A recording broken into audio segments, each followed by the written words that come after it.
Stephen A.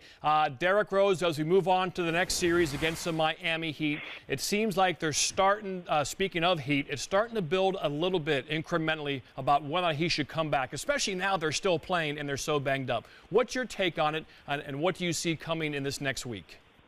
Well, number one, I think he's incredibly conflicted. I think a part of him obviously desperately wants to play because no player wants to sit on the bench. There's no doubt about that. But the flip side to it is the fact that he doesn't believe he's mentally ready. And the conflict exists because, number one, nobody wants to hear that once you've been cleared by doctors.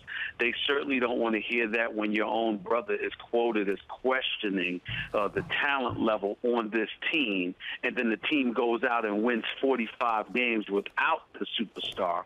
And then after that, to watch them perform the way they performed against the Brooklyn Nets, to be shorthanded without a guy in Luol Deng that's exceptional for them on both ends of the floor, offensively and defensively. Plus, he led the league in minutes played, averaging over 39 minutes per game. You're without him. You're without Kirk Heinrich, who was playing exceptional defense on Darren Williams all series long before he ultimately went down with his calf injury. If you got that kind of situation where those guys are not available and you still go out there shorthanded, even with the Joakim Noah playing with plantar fasciitis, and he goes, and what does he do? 24 points, 14 rebounds, 6 blocks.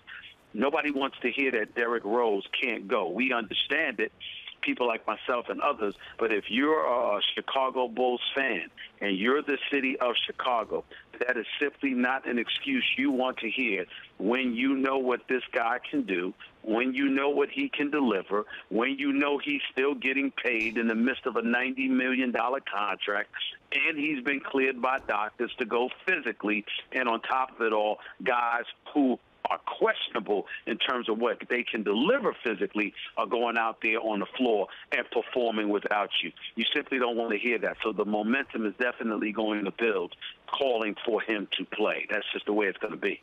The Bulls match up well against the Heat. Noah is someone who can really work his way through the lane well against Miami Boozers, also gives them some depth. If Rose can come back, do they have a shot? Would it be a shot in the arm, and could they at least extend this thing and maybe make something happen later in the series?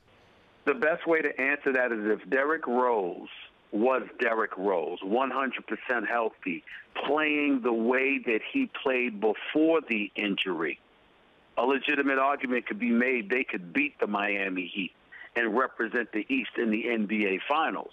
But even if he were to come back, because he has not played all year, it's sort of an injustice to him. Like Magic Johnson has said repeatedly in calling for the kid not to come back. He's saying, you've been out all year. If you don't feel comfortable, you don't do it. You understand both sides of that thinking, but there is no denying the fact that to some degree he would disrupt chemistry because they've had to play the entire season without him. To ask this kid to come back now for the first time all year long, and your opponent is going to be the reigning, defending world champion, that's a real tall order, and to some degree that's unfair. But if you're the city of Chicago, if you're a Chicago Bulls fan, you ain't trying to hear that. You don't have any sympathy. You're telling him to get his butt out there and play because we've got a championship to pursue.